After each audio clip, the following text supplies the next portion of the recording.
Now, almost overnight, the former Health Secretary, Matt Hancock, was vilified in the press and the court of public opinion back in 2021.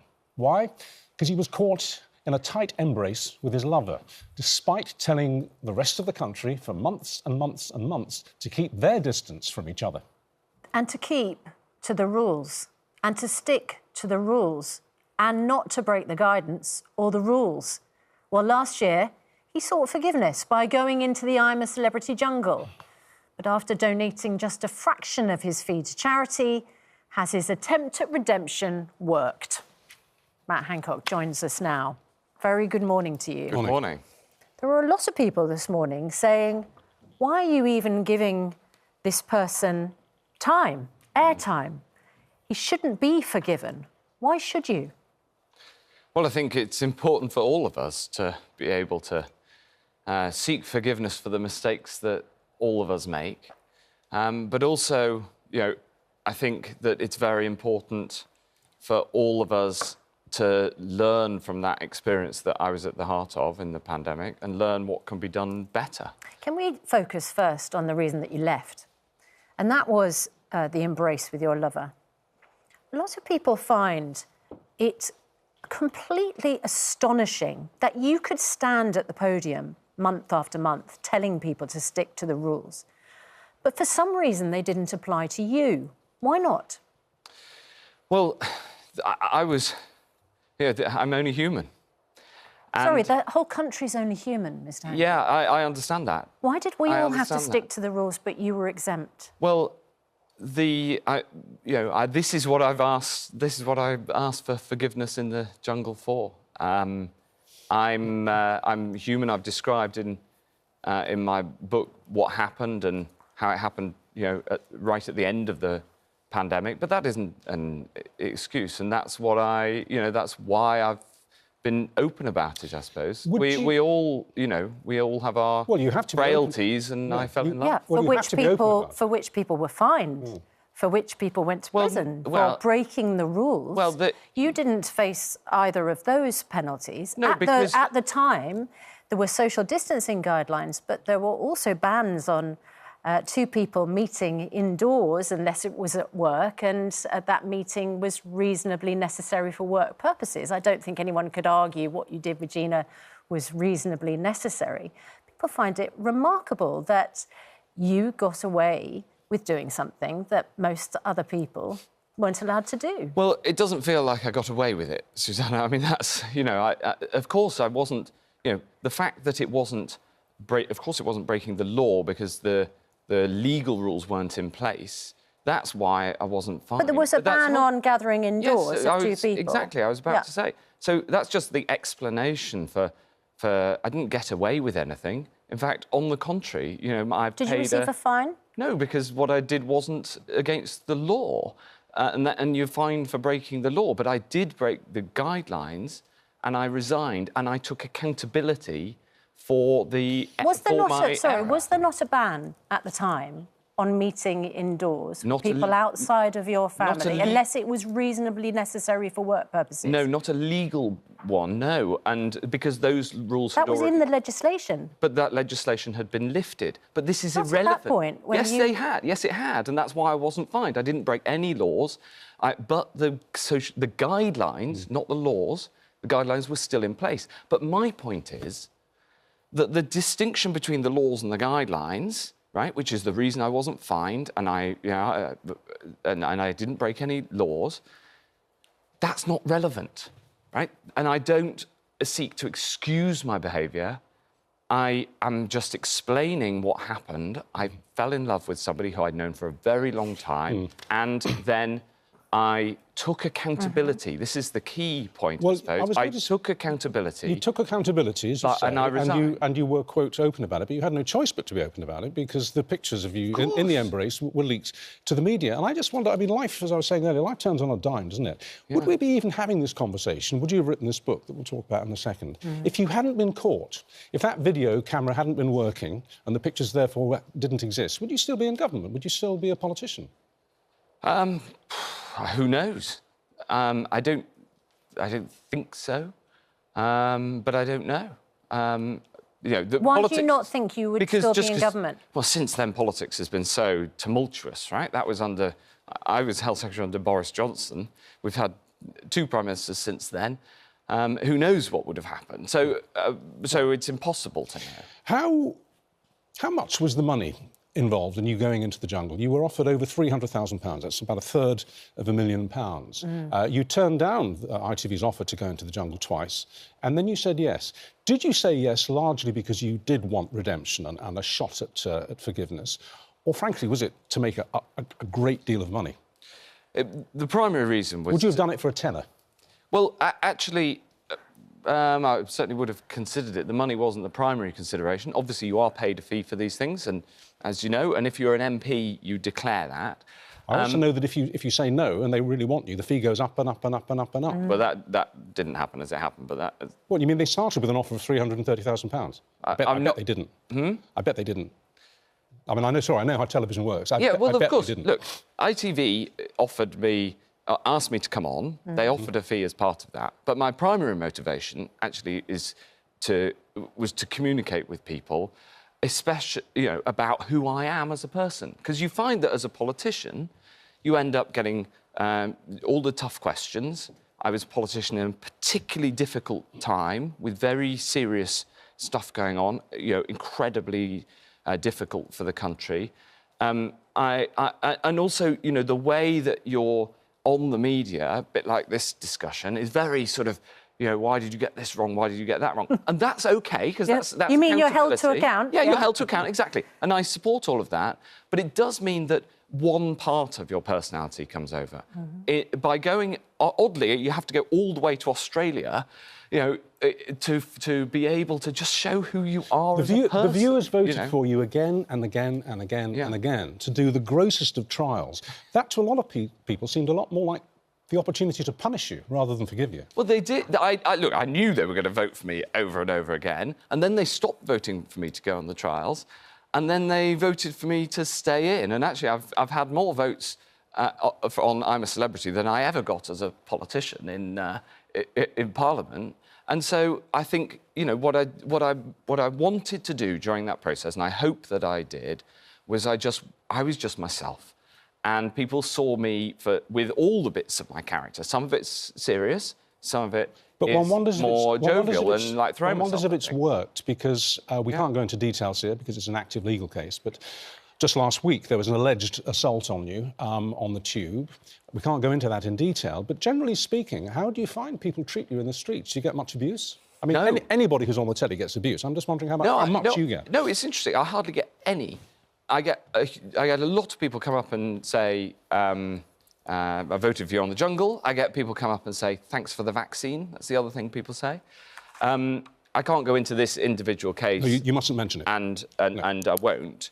But all that will come out. No, actually in the street it's a pleasant experience. Can you and people asking for selfies and all that, it's just kind of become a normal part of walking down the street. You said that your primary motivation to go into the jungle wasn't the money, but you won't say whether negotiations started or if there was a negotiation.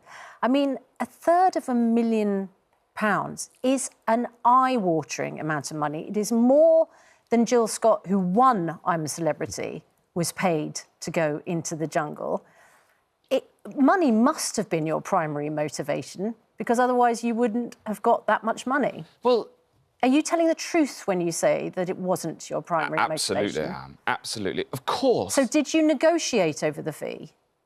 Of course there was a discussion and negotiation over the fee. There always is on these things, as you know.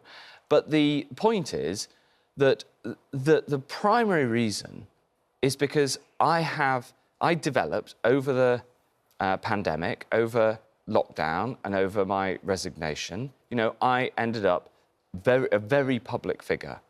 And I felt that what the public knew about me was through a particular lens. Coming on this programme and Piers Morgan shouting monologues at me for 20 minutes. You call it the Piers Morgan mincer? It was just, it was totally ridiculous.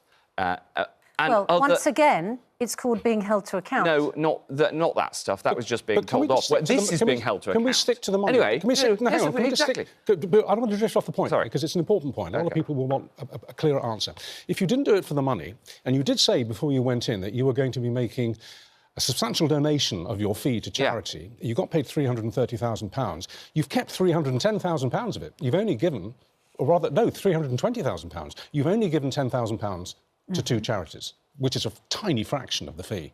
So if the money wasn't important to you, why have you held on to most of it? Well, I did absolutely give some of the money to charity. £10,000 out of 330. And they're 2 brilliant charities. No, come on, 10,000. I'm talking about the amount, not the charities. £10,000. If you didn't do it for the money, why not give the money to the causes which need it? I said I didn't primarily do it for the money, but also, you know... But if you've only given £10,000 to charity and you've kept 320, it would seem to most people who can do basic arithmetic that you did do it for the money. And I'm not saying that that's necessarily wrong. I just want a clear and honest answer for it. that's what I'm giving you. I didn't primarily do it for the money. I primarily did it to try to show who I really am. You primarily kept the money? I gave a 5-figure sum to charity. £10,000 out of 330. Sure, and... You keep skating off it and saying, well, a substantial sum. Yes, a 10... well, it is. It is. And I'm really proud of the money that I raised for charity, before, and I'll do lots in future. And, I think that it's good giving money to charity. And, they're 2 absolutely fantastic Not much, charities. is it, though, out of 330? Well, I think £10,000 is actually Did you decent still get chunk. the MP's salary while you were in the jungle? Yes, and the money that I've given to charity is more than my MP's salary. But I also think on being an MP and going into the jungle, right, I think that there are lots of ways to communicate with the public, and it's really important. And did you do that? Yes. Do you think you succeeded in that? Yes, absolutely. And what did you communicate to them? Well, what do we know about you now we didn't know before? On substantive matters, for instance, we talked about dyslexia. Oh, a tiny bit. There was almost nothing about dyslexia in the whole series that you were in. Well, I don't know whether that was cut out. No, well, there were lots of other discussions that obviously didn't make it through, but actually there was quite a lot broadcast about dyslexia. No, there wasn't. Yes. There wasn't much. Well, there really wasn't much, honestly. I watched the whole series. There wasn't much at all. And you said that was one of the primary reasons for going into the jungle. You wanted to raise awareness of dyslexia. And I did. I'm not blaming you if the producers cut it out. No, I'm not blaming the producers. It was broadcast on ITV primetime that somebody who ended up in a senior position in government did that while also being somebody who's with dyslexia. That was broadcast 3 or 4 times. I think that's helpful and important to the debate. That's one contribution, OK? But there's lots of factors here, but that is one important one. And I wouldn't belittle it, Richard. I really wouldn't. For the people who have dyslexia... Oh, I'm not belittling... Come on. No, but I wouldn't belittle the amount of time. I'm not belittling dyslexia. I'm not belittling... No, I know, your attempts to talk I about wasn't it. saying I'm just saying that, actually, given that it was, again, one of your primary motives for going into the jungle, it didn't feature very much, that's all. But it featured, and that's really important. Primetime ITV talking about how... If you get the support that you need, you can make it to the top table if you are dyslexic. I think that's really important. And by the way, we're talking about it live on ITV right now as well, which is another example, and because I was in the jungle. Do you think the British Dyslexia Association might benefit from more of your fee? Would that be more helpful? Well, than some of the £10,000 out of the £1/3 Actually, I've been talking to them about it. They're grateful for the support. I've worked with them a lot. I'm, in fact, a vice president of the British Dyslexia Association. They're a fantastic charity. One of the things... And raising awareness of dyslexia is more important than the money. It really matters to me. One of the questions we're going to be putting to you after the break, because you're staying on for a second half of this interview, is your interesting confession in the jungle to the... I'd never heard the word before, actually, but to the practice conducted by politicians of pivoting. Of pivoting on live interviews, where basically a technique of not answering questions and filibustering, basically, talking out the time so you don't have to deal with the real issues. You actually confessed to that, and you talked about how you do it. So maybe we can examine that after the break. I'm sure Or maybe you might have already seen it in action. Matt Hancock is staying with us as we uncover the truth behind these tears on Good Morning Britain. I mean, just simple words there, reacting it. You're quite emotional by that. Well, it's just, it's been such a tough year for so many people, and there's William Shakespeare putting it so simply for everybody that, we can get Genuine tears, or was he laughing?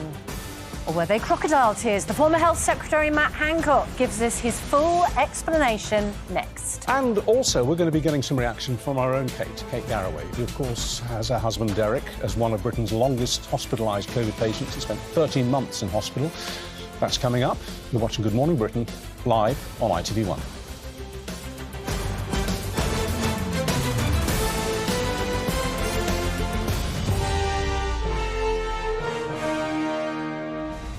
The former Health Secretary Matt Hancock is still with us. And in the studio, of course, this morning, Kate Garraway, our Kate. And you represent, Kate, not just Derek, somebody who was so devastated by COVID so early on in the pandemic. But also through your documentaries, you've met so many people who've been affected by COVID and suffering long COVID. Health workers. I mean, how do you feel sitting here in the studio with Matt Hancock, the Health Secretary at the time? Are you able to put your personal feelings to one side? Because I know that you've had contact, of course, throughout the pandemic, haven't you? Yeah, I have. And actually, you know, and we'll come to that in a moment, you know, there are some things which I think got swept away, which I know you argued for, that would have been very helpful for a lot of people. You argued for an extension in the sort of symptoms to look out for, and it was argued against you that it should stick with, you know, coughing and temperature and stuff, and also talked a lot about long COVID before other people. But just listening to what you say and some of the reactions you had, and of course, as soon as it was announced you were going in, people immediately contacted me because I've been in the jungle and other ways. You know, when you talk about the moment when you fell in love and were seen and caught falling in love, and whether it was guidelines or legal, and you say that's irrelevant what it was in a sense because you morally feel that you did wrong. I suppose the problem is that because you were Health Secretary and because at that time I couldn't visit Derek in hospital, he couldn't see his kids, thousands of others couldn't go and see the people they loved for various reasons because they were following the guidelines. And you have to understand, it was all very muddled at that point for us out here in the world.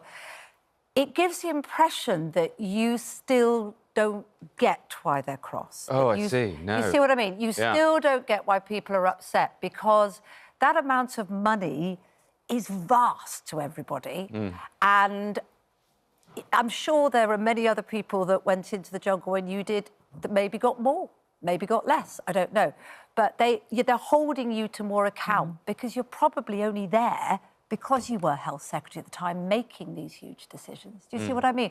So I think you made the decision to go in at a time before you'd answer to an inquiry and at a time when people still feel very raw. Can you explain now, because I'm not sure people yet feel comfortable, why you did it? Oh, I see. Absolutely. So I get all that. I really do. And I really feel it. And the reason I think it's important that I wrote the book, in particular, with the inquiry coming later, is I have to be completely open about what I did, why I took the decisions that I did, so that we can learn as much as possible. I feel really strongly about that. But what have we learned? Well, one of the things, if I can contribute anything now to the future of making sure this doesn't happen as badly again, it's making sure we really, really learn the lessons about how to handle these things, because there will be another one.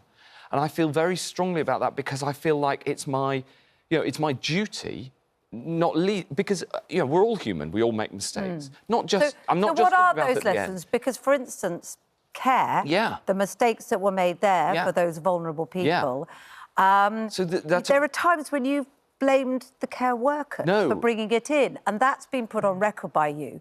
So do you now regret that? No. No, just to be totally clear, I do not blame the care workers at all. But you blamed them coming in for the infection when it actually turned out that there wasn't testing for the patients released from hospital. No, this is really important, and I explain it in the book. It's a really important point, which is that at the time, it wasn't officially known that you could pass on COVID without having symptoms.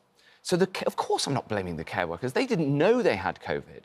But the science has shown that the vast majority of infections that got into care homes were workers bringing it in, not knowing. So I'm not blaming them at all. Mr. Hancock... But hold on. But on all basis of reality, you must know that taking people... You must have... must have told you that taking people from a hospital where there are infections and putting them in with vulnerable elderly people put them at risk. And even now, those care workers are still dealing with those decisions that were made. So the reason, this is a really important point, the reason that at the time I didn't talk about the cause of how it got into care homes, according to the science, is because I didn't want to damage the morale of care workers who were working so incredibly hard.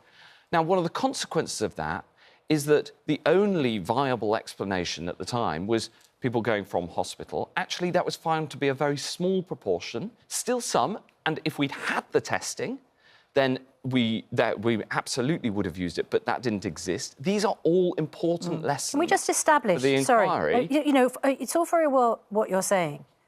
This is a policy that has been declared unlawful by the High Court. Yeah. Government policies on discharging patients from hospitals into care homes, unlawful. And in the ruling, Mr. Justice Garnham said there was growing awareness of the risk of asymptomatic transmission throughout March 2020. Yeah.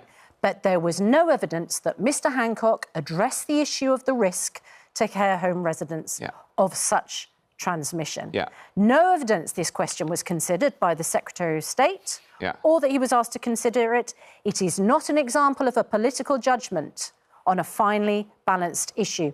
And, of course, Dr. Kathy Gardner, whose father died from COVID in a care home in that time, says that the illegal care homes policy was one of several failures in your management of the pandemic and wants you to consider whether you misled Parliament over protection of care homes because you consistently said a protective ring was around care homes.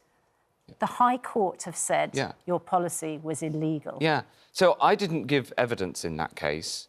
And there is an irony of that case, which is, as I've written in the book, I was aware of the possibility of asymptomatic transmission from January.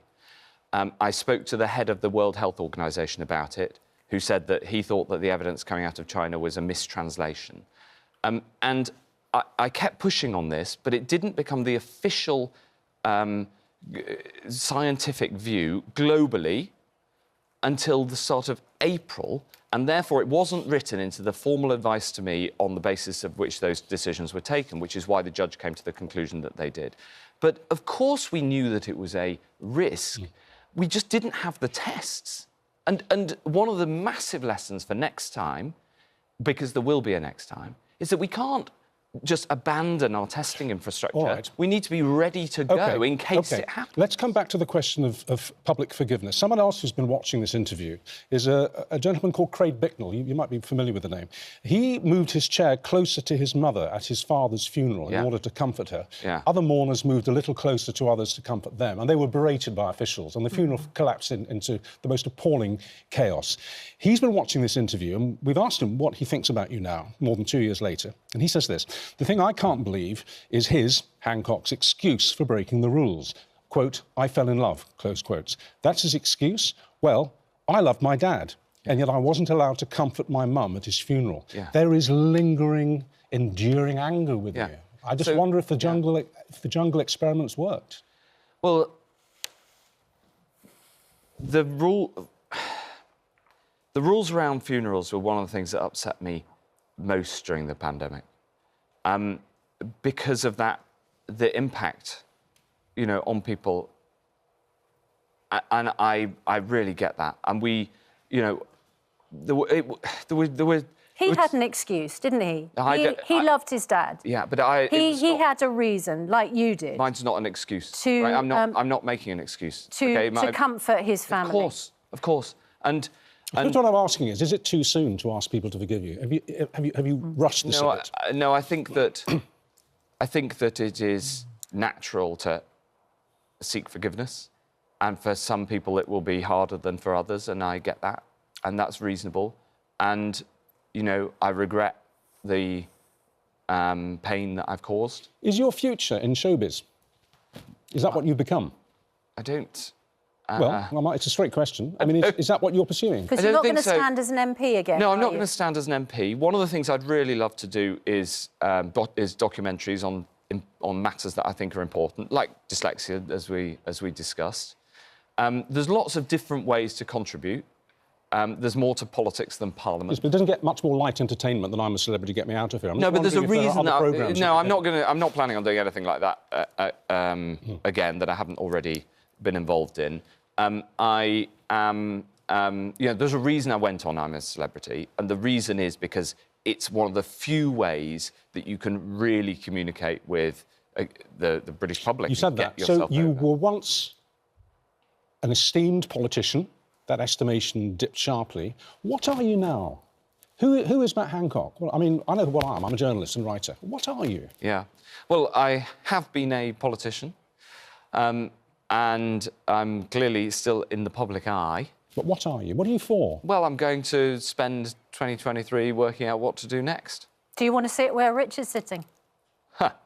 I think you do a brilliant job at it, Rich. You don't have to say that. Wow, that wasn't a no. I think you're amazing. I think they're great. Do you want to be a host of Good Morning Britain? Is that what this is about? This is an audition. Do you want to sit in the Piers Morgan Mincer chair? Well, you're laughing. Is that what you're after? No, I'm not going to be... I'm not going to be applying for your job. You do it too well. OK. There's a couple more points we need to put to you, so we're going to ask you to stick around because we have to go to a break right now. You're watching Good Morning Britain on ITV.